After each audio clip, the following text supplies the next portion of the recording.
सातवीं पुतली कौमुदी की कहानी। एक दिन राजा विक्रमादित्य अपने शयन कक्ष में सो रहे थे। अचानक उनकी नींद करुण रुदन सुनकर टूट गई। उन्होंने ध्यान लगाकर सुना तो रोने की आवाज नदी की तरफ से आ रही थी और कोई स्त्री रोए जा रही थी। विक्रम की समझ में नहीं आया कि कौन सा दुख उनके राज्य में किसी स्त्री को इतनी रात गए बिलख बिलख कर रोने को विवश कर रहा है। उन्होंने तुरंत राज परिधान पहना और कमर में तलवार लटकाकर आवाज की दिशा में चल पड़े। क्षिप्रा के तट पर आकर उन्हें पता चला कि वह आवाज नदी के दूसरे किनारे पर बसे जंगल से आ रही है। उन्होंने तुरंत नदी में छलांग लगा दी तथा तैरकर दूसरे किनारे पर पहुंचे। फिर चलते चलते उस जगह पहुंचे जहां से रोने की आवाज आ रही थी। उन्होंने देखा कि झाड़ियों में बैठी एक स्त्री रो रही है। उन्होंने उस स्त्री से रोने का कारण पूछा। स्त्री ने कहा कि वह कई लोगों को अपनी व्यथा सुना चुकी है, मगर कोई फायदा नहीं हुआ। राजा ने उसे विश्वास दिलाया कि वे उसकी मदद करने का हर संभव प्रयत्न करेंगे। तब स्त्री ने बताया कि वह एक चोर की पत्नी है और पकड़े जाने पर नगर कोतवाल ने उसे वृक्ष पर उल्टा टंगवा दिया है। राजा ने पूछा, क्या वह इस फैसले से खुश नहीं है? इस पर औरत ने कहा कि उसे फैसले पर कोई आपत्ति नहीं है, लेकिन वह अपने पति को भूखा प्यासा लटकता नहीं देख सकती।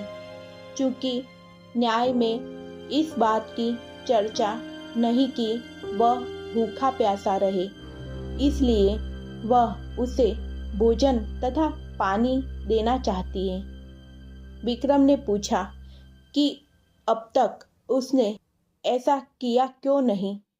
इस पर औरत बोली कि उसका पति इतनी ऊंचाई पर टंगा हुआ है कि वह बगैर किसी की सहायता के उस तक नहीं पहुंच सकती और राजा के डर से कोई भी दंडित व्यक्ति की मदद को तैयार नहीं होता।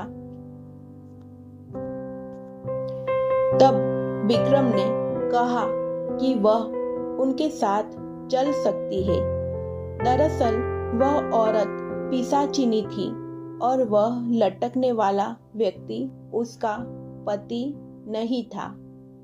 वह उसे राजा के कंधे पर चढ़कर खाना चाहती थी। जब विक्रम उस पेड़ के पास आए तो वह उस व्यक्ति को चट कर गई। तृप्त होकर विक्रम को उसने मनचाही चीज मांगने को कहा। विक्रम ने कहा वह अन्नपूर्णा प्रदान करे जिससे उनकी प्रजा कभी भूखी नहीं रहे। इस पर वह पिशाचिनी बोली कि अन्नपूर्णा देना उसके बस में नहीं, लेकिन उसकी एक बहन है जो अन्नपूर्णा प्रदान कर सकती है। विक्रम उसके साथ चलकर नदी किनारे आए जहां एक झोपड़ी थी। पिशाचिनी के आवाज देने पर उसकी बहन बाहर निकली। बहन को उसने राजा का परिचय दिया और कहा कि विक्रमादित्य अन्नपूर्णा के सच्चे अधिकारी है, अतः वह उन्हें अन्नपूर्णा प्रदान करे। उसकी बहन ने सहर्ष अन्नपूर्णा उन्हें दे दी। अन्नपूर्णा लेकर विक्रम अपने महल की ओर रवाना हुए। तब तक भोर हो चुकी थी। रास्ते में एक ब्राह्मण मिला। उसने राजा से भिक्षा में भोजन मांगा। विक्रम ने अन्नपूर्णा पात्र से कहा कि ब्राह्मण को पेट भर भोजन कराए। सचमुच तरह तरह के व्यंजन ब्राह्मण के सामने आ गए। जब ब्राह्मण ने पेट भर खाना खा लिया तो राजा ने उसे दक्षिणा देना चाहा। ब्राह्मण अपनी आंखों से अन्नपूर्णा पात्र का चमत्कार देख चुका था, इसलिए उसने कहा, अगर आप दक्षिणा देना ही चाहते हैं तो मुझे दक्षिणा स्वरूप यह पात्र दे दे, ताकि मुझे किसी के सामने भोजन के लिए हाथ नहीं फैलाना पड़े। विक्रम ने बेहिचक उसी क्षण उसे वह पात्र दे दिया। ब्राह्मण राजा को आशीर्वाद देकर चला गया और वे अपने महल लौट गए।